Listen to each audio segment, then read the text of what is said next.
जय हिंद साथियों, मैं रविंद्र सिन्हा गुरुकुल गुमला के इस YouTube चैनल पर आप सभी विद्यार्थियों का हार्दिक स्वागत करता हूं, हार्दिक अभिनंदन करता हूं। साथियों, मुझे पूर्ण विश्वास है आप सभी सकुशल होंगे और अपने प्रतियोगिता परीक्षाओं की तैयारी को बेहतरीन अंदाज में आगे बढ़ा रहे होंगे। तो साथियों, चलिए ज़्यादा बातचीत ना करते हुए आज 20 अक्टूबर से संबंधित कुछ महत्वपूर्ण प्रश्नों को हम लोग इस वीडियो के माध्यम से देखने का काम करेंगे। तो साथियों, आज का पहला प्रश्न है, भारत के अगले रक्षा सचिव कौन बनाए गए? जी हाँ साथियों, अत्यंत महत्वपूर्ण सवाल, आने वाले किसी भी परीक्षा के लिए यह इंपॉर्टेंट क्वेश्चन हो सकता है।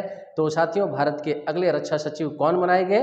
तो इसका सही उत्तर है अरमाने गिरधर। मैं आपको बताना चाहूँगा, 31 अक्टूबर को वर्तमान रक्षा सचिव अजय कुमार के सेवानिवृत्त होने के बाद इसी तिथि से अरमाने गिरधर रक्षा सचिव का कार्यभार संभालेंगे। तो साथियों, वर्तमान में भारत के रक्षा सचिव कौन है? अजय कुमार। लेकिन 31 अक्टूबर को उनकी सेवानिवृत्ति के बाद उनका स्थान कौन ग्रहण करेंगे? तो अरमाने गिरधर। नाम जरूर याद रखेंगे साथियों। चलिए अब बढ़ते हैं आज के अगले प्रश्न यानी आज के दूसरे प्रश्न की ओर। तो आज का दूसरा प्रश्न है, भारत सरकार ने किसे राजस्व विभाग का सचिव नियुक्त किया है? जी हाँ साथियों, भारत सरकार ने किसे राजस्व विभाग का सचिव नियुक्त किया है? तो साथियों, इसका सही उत्तर होगा संजय मल्होत्रा। जी हाँ, संजय मल्होत्रा भारत सरकार के अगले राजस्व विभाग के सचिव होंगे और संजय मल्होत्रा ने तरुण बजाज की जगह ली है साथियों। तो आपको बता दूं, वर्तमान में राजस्व विभाग के सचिव का नाम तरुण बजाज है, लेकिन उनकी सेवानिवृत्ति के बाद संजय मल्होत्रा इस पद को संभालेंगे। साथियों, आज का अगला प्रश्न, आज का तीसरा प्रश्न, कांग्रेस के नए राष्ट्रीय अध्यक्ष कौन चुने गए? साथियों, हम सभी जानते हैं कांग्रेस पार्टी की स्थापना 1885 ईस्वी में हुई थी और यह देश की सबसे पुरानी राजनीतिक पार्टी है।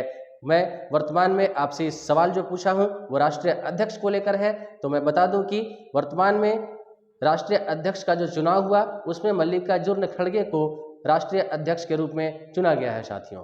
इसके बारे में मैं आपको बताना चाहूँगा कि मल्लिकार्जुन खड़गे को 7,897 मत प्राप्त हुए थे, जबकि उनके प्रतिद्वंदी शशि थरूर को मात्र 1,072 मत प्राप्त हुए थे। तो एक महत्वपूर्ण सवाल हो सकता है, कांग्रेस के नए राष्ट्रीय अध्यक्ष मल्लिकार्जुन खड़गे, नाम जरूर याद रखेंगे। साथियों, आज का चौथा प्रश्न, प्रधानमंत्री नरेंद्र मोदी ने डिफेंस एक्सपो 2022 का उद्घाटन किस शहर में किया? जी हाँ, प्रधानमंत्री नरेंद्र मोदी ने डिफेंस एक्सपो 2022 का उद्घाटन किस शहर में किया? तो साथियों, इसका सही उत्तर होगा गांधीनगर, गुजरात। जी हाँ, गांधीनगर में प्रधानमंत्री नरेंद्र मोदी ने डिफेंस एक्सपो 2022 का उद्घाटन किया है।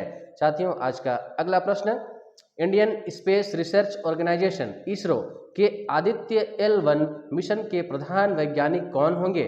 जी हाँ साथियों, इसरो के आदित्य L1 मिशन के प्रधान वैज्ञानिक का नाम आपको बताना है। तो इसका सही उत्तर है शंकर सुब्रमण्यम। जी हाँ साथियों, आदित्य L1 भारत का पहला वेधशाला श्रेणी का अंतरिक्ष आधारित सौर मिशन है और वर्तमान में आदित्य L1 मिशन के प्रधान वैज्ञानिक शंकर सुब्रमण्यम को बनाया गया है। साथियों, बढ़ते हैं आज के छठे महत्वपूर्ण प्रश्न की ओर और आज का छठा महत्वपूर्ण प्रश्न है, भारत के सबसे बड़े दाग रहित हीरा की कम से कम कितने पाउंड में नीलामी हुई?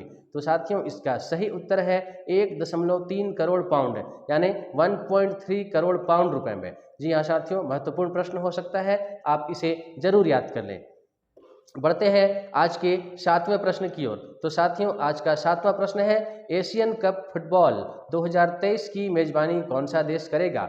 एशियन कप फुटबॉल 2023 की मेजबानी कौन सा देश करेगा? तो इसका सही उत्तर है कतर।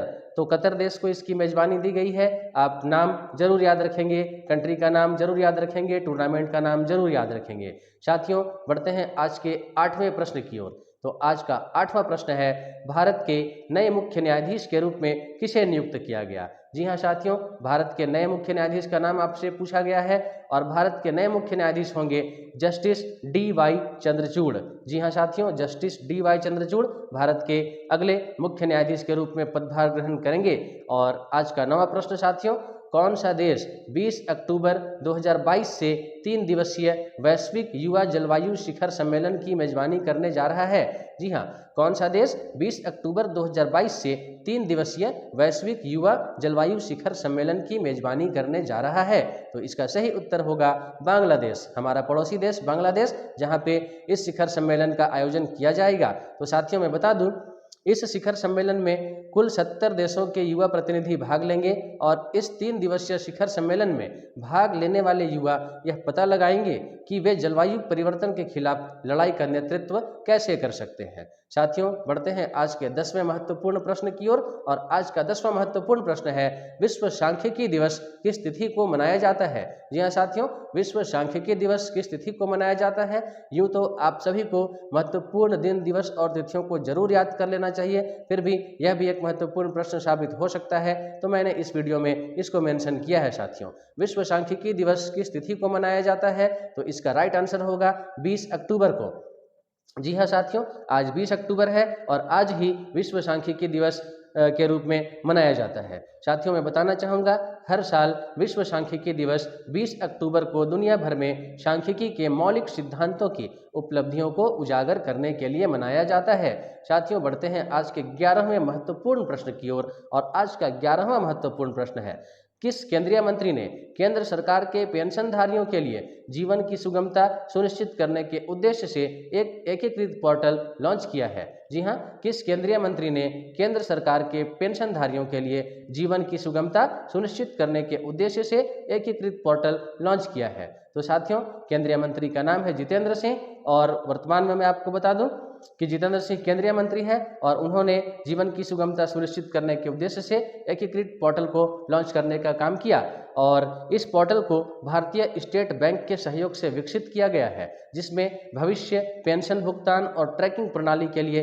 पोर्टल लिंक दिया गया है। जी हाँ साथियों, बढ़ते हैं आज के अगले प्रश्न की ओर और आज का अगला प्रश्न है, महिला इंडियन प्रीमियर लीग यानी इंडियन प्रीमियर लीग IPL जिसे हम कहते हैं। तो साथियों, अब तक पुरुषों के लिए IPL का खेल हुआ करता था, IPL की प्रतियोगिता आयोजित की जाती थी और काफ़ी हिंदुस्तान में इसका क्रेज है, विदेशों में भी इसका क्रेज है और बहुत सारे जो युवा वर्ग है इस टूर्नामेंट को बहुत दिलचस्पी के साथ देखते हैं और इससे रिलेटेड बहुत सारे प्रश्न परीक्षाओं में पूछे भी जाते हैं।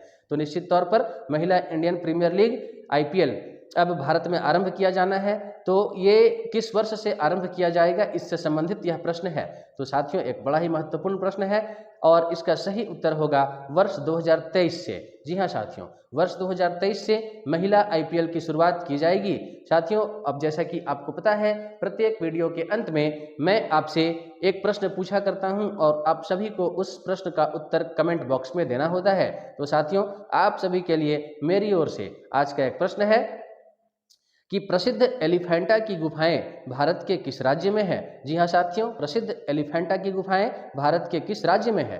तो एलिफेंटा की गुफाएं भारत के किस राज्य में है, आपको इसकी जानकारी देनी है और आप सभी को इसका उत्तर कमेंट बॉक्स में ही देना है। तो साथियों, चलिए देखते हैं आप में से ऐसे कितने लोग हैं जो इसका सही उत्तर दे सकते हैं। तो आपके कमेंट्स का इंतजार रहेगा और साथियों, आपको पता है कि मैं इस वीडियो को बनाने में काफ़ी मेहनत करता हूं और आप सभी के प्रोत्साहन की भी आवश्यकता मुझे होती है, आप सभी के महत्वपूर्ण सुझावों की भी आवश्यकता मुझे होती है।